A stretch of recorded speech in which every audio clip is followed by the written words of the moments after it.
The United States makes the UN work when it wants it to work. And that is exactly the way it should be, because the only question for the United States is what's in our national interest. My name is John, and the International Criminal Court is back in session. It is April 6th, 2026, and I hope every single one of you had a great Easter. So, let's get into it. First of all, the situation in the Zaporizhzhia region. The Russians have been pushed back from a big chunk of the town of Primorsky here in the main Zaporizhzhia region, though there are some videos and images suggesting that the Russians could still be in this area, along with the village of Rychny.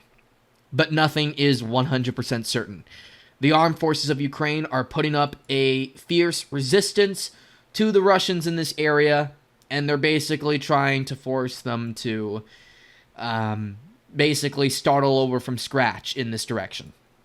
And so far, it seems to be effective, because Pavlovka and a good chunk of Novoyakovlovka are still in a gray zone. So keep that in mind. Now, moving to the Orikov direction, or should I say Orikov/Gulay-Pulay direction, the Russians have cleared all these fields here west of Gulay-Pulay. They have taken over the fields north and west of Minor, and they have also reached the village of Gulay-Polsky. And they're about to reach these farms here. The Russians are also advancing on the village of Charivne, and they are also trying to reach the crossroad village of Olmanek. The Russians are also contesting for Kopani, Verkna, Tursa, and let's see, this last one, Babashi, and that's about it. Novosolovka is not yet contested, along with Yurivka. And going a little further up north, the Russians are trying to enter the villages of Rivne, or Rovno, and the strategic village of Rozdvizikovka.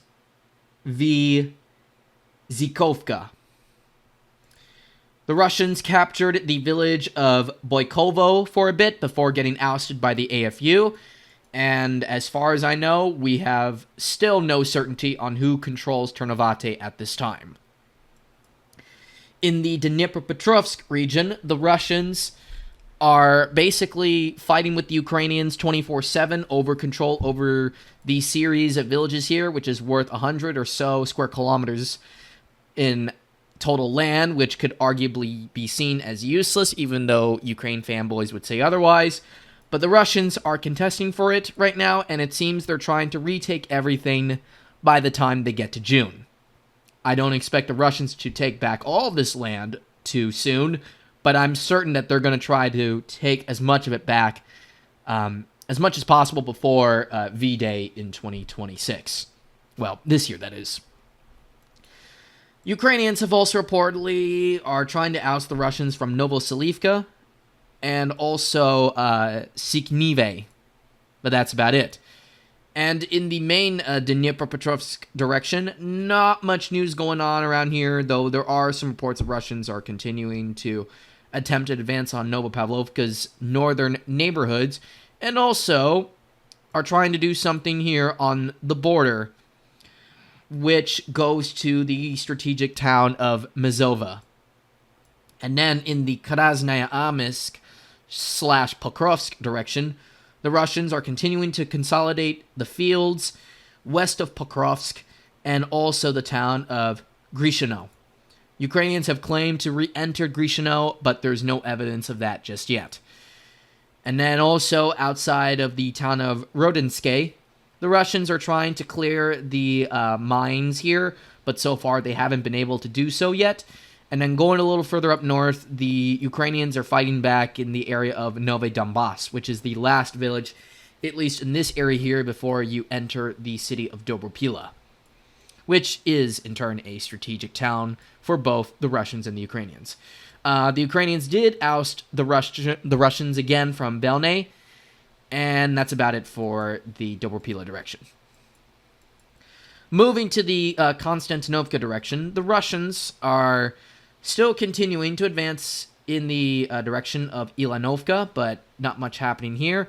And there's also some reports of the Russians being literally in the dead center of Konstantinovka itself, via its industrial zone.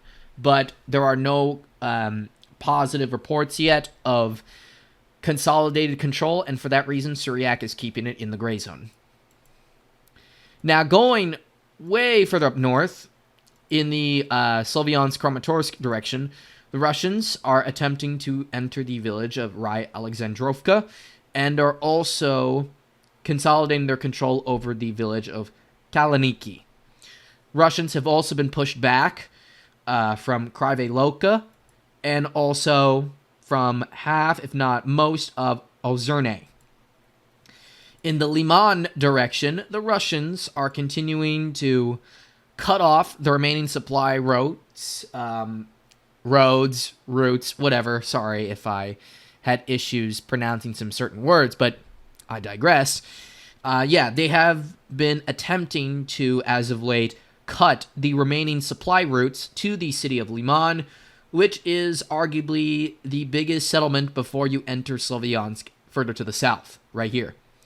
I think by the end of summer or so, the Russians are probably going to be at the outskirts of Slavyansk and the Kramatorsk, but time will tell, though I definitely lean very likely because of the fact that the Russians are nearing Rai Alexandrovka, and once this area here falls, the Mykolaievka will be opened up for the Russians, which in turn is close enough for the Russians to be at Slavyansk's outskirts. So all they gotta do is just take this, along with Urikhovatka, and they're already in Slavyansk. And then looking at the situation on the Olska River, not much has changed very much. But in the area of Kupiansk, we've had a very weird situation going on over here. So Syriac had colored most of western Kupiansk in favor of the Ukrainians, but recent geolocations have suggested otherwise. The Russians are still very much in the main part of the city, including its Khrushchevka apartment blocks here, including the hospital.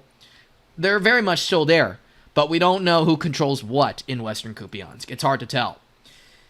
Radov claims that the Russians are trying to enter the southern parts of Kupiansk again, and if true, the Ukrainians are clearly having manpower shortages. And then looking at western Kupiansk, not here has really changed too much, though there are some reports circulating that the Russians have captured both Novo Sinove and Kivsharovka. In addition, they have also reportedly cleared out Kurilovka too, but nothing is 100% certain yet. But I am certain they're there, it's just we don't know how much consolidated control they have. The Russians have also lost some ground north of Ambarne, but that's about it in this part of the Kharkiv region. And then the Russians have also made some gains in the forest adjacent to the border with the Kharkiv region, and have also continued to push further westwards as well. So, like, the Russians want to connect all parts, well, at least this section of the Kharkiv region, before they then try to connect this part here with this, which in turn would give them a bigger front to work with. Nothing much has really changed in the main Kharkiv direction, well, via Volchansk. Nothing has changed here too. And then looking at the situation in Sumy region, I would keep a strong eye here because of the fact that the Russians will be attempting big pushes in this region this coming summer or late spring. And recently the Russians have taken control over some fields outside of the village of Ryazny, and have also taken control over, let me see here, some more fields outside of the strategic town of Myropilia. And then you, of course, have the Russians being at the gates of the Sumy forest, which is huge, because if the Russians are able to enter this forested area, they'll be able to be protected from FPV drones, though it is said that the fighting for these forested areas are going to be very difficult for the Russians to endure, but Dima of Military Summary, though, thinks otherwise. And if they're able to capture a lot of these forested areas, then the Russians will have a good shot at maybe entering or at least being on the outskirts of the city of Sumy, the provincial capital of, Sumy Oblast. So yeah, the namesake of the Sumy region, that is. And then going further north, it appears that the Russians are about to, if not have already connected, basically this border area that goes into Sumy region from the Kursk region. Or I think this is actually Bryansk region now. Strange. So apparently the Russians are looking to take control over this, which in turn would give them a nice bridgehead into the Sumy region, mainly headed towards the town of Khlukiv or Glukov, but also in the distant future, the city of Shostka as well.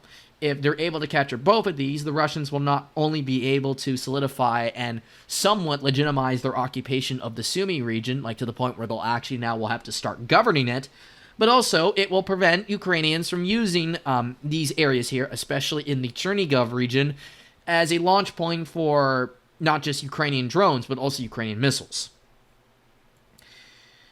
And that's going to do it for today's video. I hoped every single one of you enjoyed it, found it informative, if not entertaining. So let me know in the comment section below what you think of the recent updates in Ukraine, and I'll see you all next time. So take good care of yourselves, and have a great week. Bye-bye.